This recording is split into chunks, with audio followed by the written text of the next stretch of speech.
योग दर्शन के ऋषि पतंजलि ने जो दुनिया को दिया वो बहुत अद्भुत दिया। उन्होंने समझाया है कि प्रत्येक व्यक्ति को एक चीज सफलता के लिए सीखनी चाहिए, केंद्रित होना। हमारी जो ऊर्जा है वो बटी रहती है, सब जगह हमारा ध्यान लगा रहता है। एक जगह अगर अपने आप को केंद्रित करना सीख जाएं तो हमें सफलता मिले। बिल्कुल इसी तरह सोच लीजिए, मैग्नीफाई ग्लास से, एक शीशे से समझ लीजिए, आप जिस तरह से सूरज की तरफ उसे करके नीचे कागज में आग जला देते हैं तो कागज अपनी जगह स्थिर रहना चाहिए और शीशा भी अपनी जगह हिलना नहीं चाहिए, फोकस ठीक हो उसका।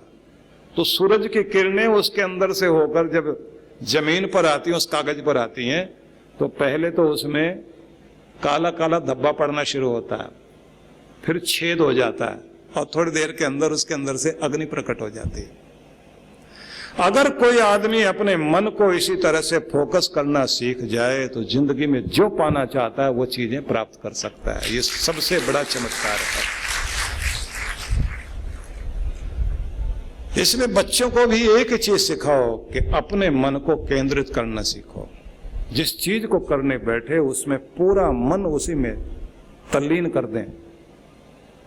इसकी प्रैक्टिस करनी होती है कि भोजन करने बैठे तो पूरा ध्यान भोजन में, खेलने गए तो पूरा ध्यान खेल में, कमाने के लिए गए तो आपका पूरा ध्यान अपने बिजनेस में, और जब घर की तरफ लौट रहे हैं तो आप बिजनेस को भूल जाइए, फिर अपने घर में पूरा मन लगाइए, फिर आप अपने बच्चों के साथ, अपने परिवार के साथ केंद्रित हो जाइए। जब आपको केंद्रित रहना आ जाता है तो आप जिस भी चीज में होते हैं उसमें पूरा आनंद लेते हैं। थोड़ा इस तरह से भी आप देखिए कि कभी बच्चे जो अपनी मनपसंद मिठाई खा रहे होते हैं, कोई आइसक्रीम, कोई चॉकलेट, जब वो खा रहे होते हैं उनको खाते हुए देखना, आंखें भी बंद हो जाएंगी, ऐसे चटकारे लेके खाएंगे, मुंह में लगा हुआ अपने ठोड़ी तक में भी आ गया, और ऐसा मजा लेकर खाते हैं कि वो पूरी दुनिया भूल जाते हैं कि वो कहां खड़े हैं। इसलिए लोग ये कहते हैं जो बचपन में स्वाद आया करता था वो बड़े होके नहीं आया।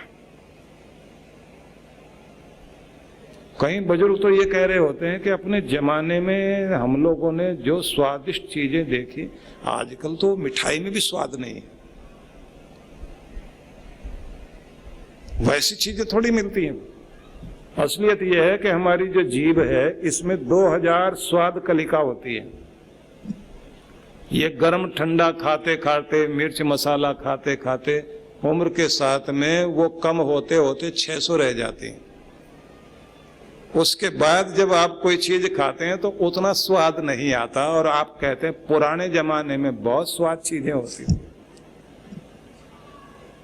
बूढ़े आदमी के साथ ये बड़ी समस्या है।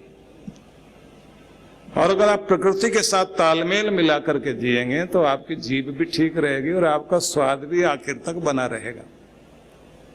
जीभ के मेडिकल साइंस में तो पूरा हिसाब लगाया जाता है कि कड़वाहट जीभ के आखिरी में है, ये मिर्च मसाले इस साइड में महसूस होंगे, नमक यहाँ महसूस होगा, मीठा यहाँ महसूस होगा, सब अलग अलग हिसाब है आपका। पर मेरा ये विषय नहीं है कि मैं आपको मेडिकल साइंस की बात समझाऊं, मैं आपको आगे ले जा रहा हूं कि जैसे बच्चे अपना मन केंद्रित करते हैं तो केंद्रित करते ही उन्हें स्वाद पूरा मिलने लग जाता है। ऐसे अगर जिंदगी का स्वाद लेना है और सफलता का स्वाद लेना है तो मन को केंद्रित करना सीख जाइए। यही जिंदगी का सबसे बड़ा सफल होने का रास्ता है। तो इस संबंध में हम इसको पतंजलि प्रत्याहार कहते हैं। मतलब हमारी इंद्रियों का जो रुख है, मन का भी ध्यान बाहर की तरफ रहता है।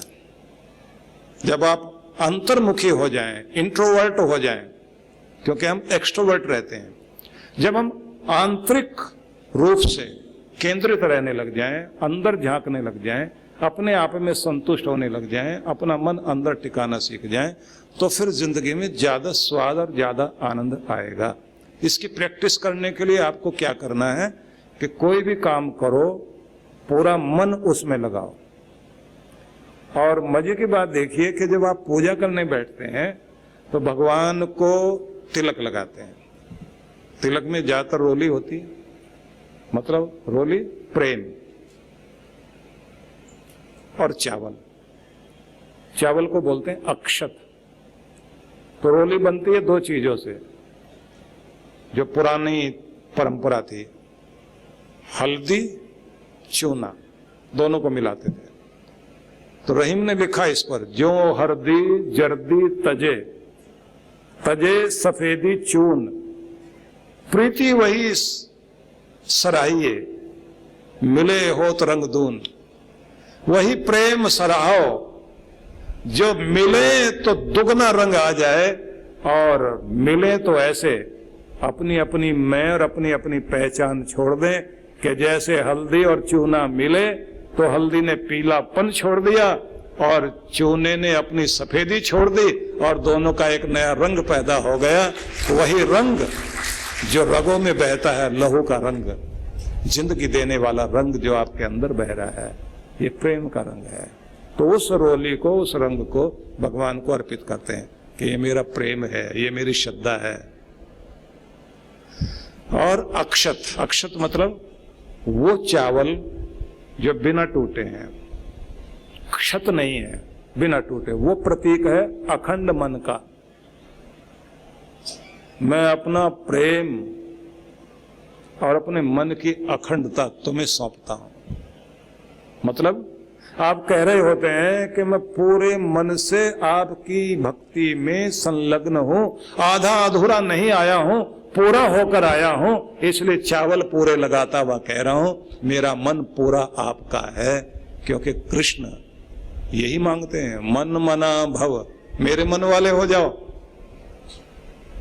वो ना धन मांगते, ना तन से कुछ उपयोग करा लेना चाहते। कृष्ण यही कहते हैं, मुझे तन नहीं, धन नहीं, मन दे दो। और हम भगवान को सारी चीजें सौंपने को तैयार है, मन देने को तैयार नहीं है। जब आप अपना मन उसे देते हैं तो मनमोहन आपके हो जाते हैं, क्योंकि वो तो मन को ही मोहने वाले हैं। और जब मनमोहन आपके हो गए, फिर कुछ और मांगना बाकी है ही नहीं। जीवन यानी निरंतर दौड़ भाग, तनाव, शारीरिक व मानसिक थकान।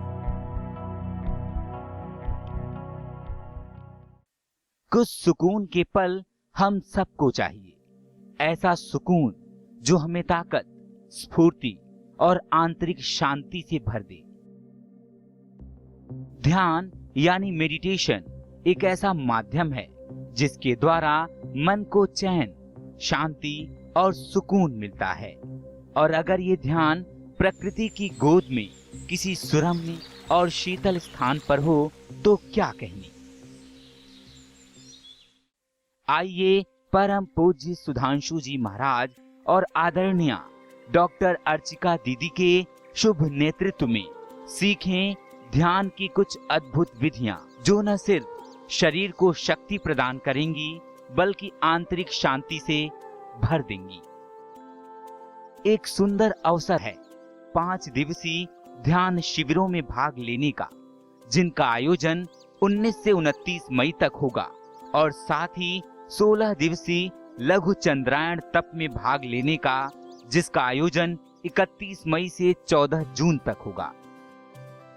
इन शिविरों की अनूठी बात है कि इसमें प्रमुख ध्यान की विधियां तो होंगी ही, जैसे प्राणायाम, स्वास्थ्यप्रद ध्यान, कुंडलिनी ध्यान, चक्र ध्यान, पिरामिड ध्यान, पंचकर्मा, विभिन्न यौगिक क्रियाएं इत्यादि। साथ ही साधकों को मंगल यात्रा, पूर्णिमा दर्शन, यज्ञ, प्राकृतिक चिकित्सा के साथ साथ दर्शनीय स्थलों के भ्रमण का भी अवसर मिलेगा। सबसे खास बात यह है कि साधक मनाली के एक अत्यंत खूबसूरत रिजॉर्ट में निवास करते हुए इन सब कार्यक्रमों में हिस्सा ले सकते हैं।